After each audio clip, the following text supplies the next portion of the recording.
Hello, friends. This is another episode of Keeping Kith. It is sunset. Um, it is absolutely beautiful out. If you're watching the video, you are getting to see the sunset. If you are listening, then I will just describe it.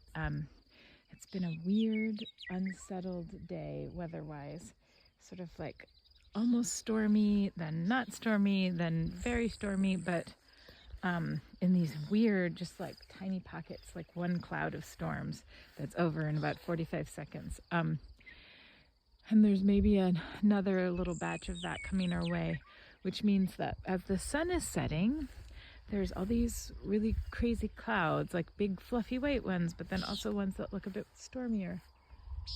And can you hear that sound? That's the sound of there's a meadowlark, but there's also a nighthawk overhead. Anyway, so that the sun hasn't been out. It's been behind these clouds, and now as it's hitting the horizon line, it's like breaking through or coming down underneath this bank of clouds, which means it's also on the other side of the horizon, on the eastern horizon. The light is reflecting. It's extremely magical. And there you're hearing the sound of the highway, which is like a mile away, but the air is so damp that the sound really carries, so it sounds like the highway is much closer than it actually is. Okay. So part of what I'm out here doing is looking for a little lamb who was lost, and the grass is so tall and thick I couldn't find her. Hello, baby. Hi, sweetheart. I know. Did you fall asleep so hard? Sometimes when oh, hello, my darling. Oh, I was worried. I was a little worried that maybe a hawk or an eagle. Hi, my darling. Yes, hello. Hi, did you fall asleep so hard? All right, now you're hearing the sound of her drinking her bottle.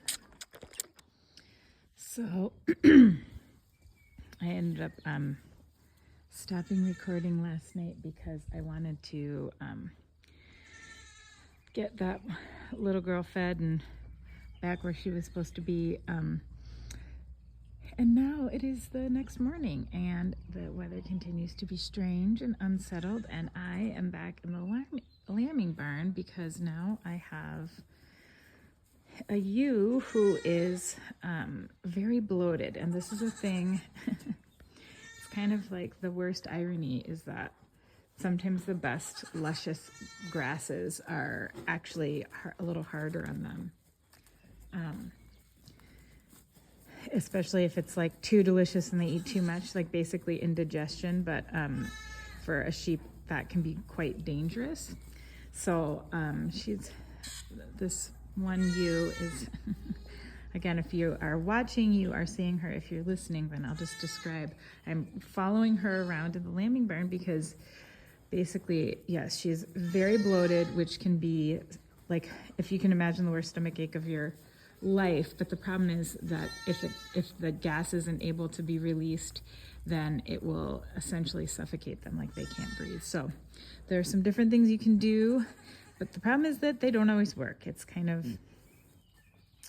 yeah, you just do the best you can. And so we've administered the remedies, and she actually does seem a lot better, but now it's kind of like trying to just make her keep walking, so that can help just move things along and help her expel the gas. Oh, and anyway, she's not very happy with me because nothing about this feels good or has been fun for her. And now she probably is like, I would just like to stand still for a minute, and instead I'm making her walk. Oh, anyway, so I'm kind of feeling like maybe this episode, when I first started this podcast, I had this idea that I would try to come into each episode without an agenda. Or if I did have an agenda, let it be very fluid, and that I would be open to sort of whoever showed up would get to be who I kept Kith with. And I was sort of excited for what I anticipated would be some things that were surprising. and that has been true.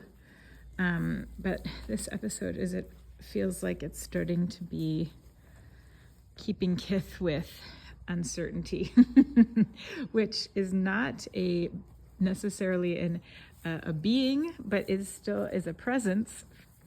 And I've written extensively about this. When you work with livestock, you have to be available for the fact that there's a lot of things you can't control.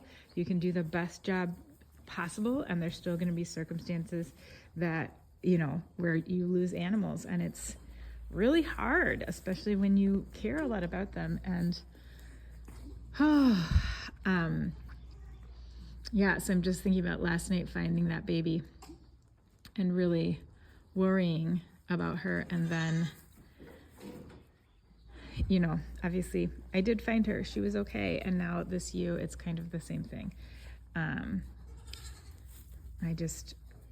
We've done what we can do, and now we have to hope for the best, recognizing that there's just some things you can't control, and you have to accept it. And I mean, this is something else I've written about extensively, but it's so much easier to talk about sort of in theory, and it's very, very hard to deal with in practice, which is that death is part of life. Like, it's all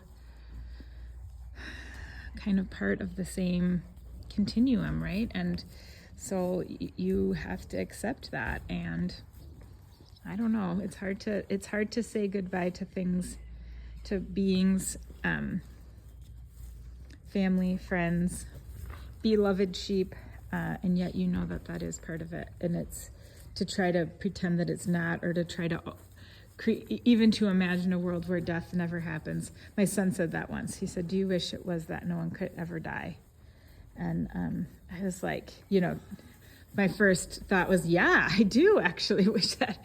And then I was like, wait, but then, we wouldn't have babies, because there would be no room for new life. If everything that was alive now never died, then there would be no possibility of new babies being born. So it is important to accept that endings create beginnings, and beginnings create endings. But also, it's so hard. And anyway, so I think that's probably what this episode is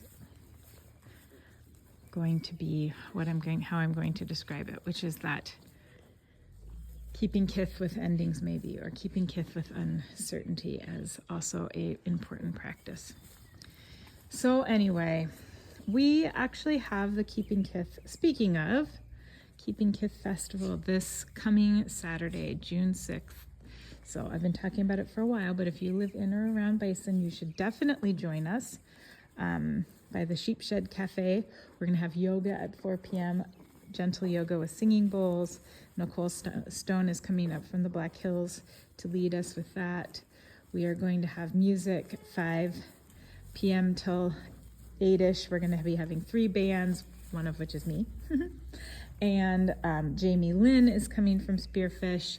Humbletown is coming from Lead, South Dakota. We are also going to have 2 singers from Bison. Oakley Seidel and Via Vanderpool are going to sing songs in between the sets. And there will also be an art demo that you can join in with, led by Tommy Joe. And we will have a food truck, which I'm pretty excited about. Mimi's Prairie Lunchbox will be coming. So there will be food, there will be songs, there will be art. And the tie-in there is that I do feel like, in the midst of beginnings and endings, there's so much to celebrate, and there's so much to grieve. And all of it is easier when we have each other, when we get hugs from people that love us and that we love, and when we get to dance and when we get to sing. I think that is kind of what makes it all manageable, because otherwise it would, the intensity of all these beginnings and endings it's a lot. but singing and dancing together helps. So I hope we will see some of you there. And for those that don't live close, there's always kitchen dancing. There's always singing in the shower. And there's Keeping Kith that's always available. So much love to you all.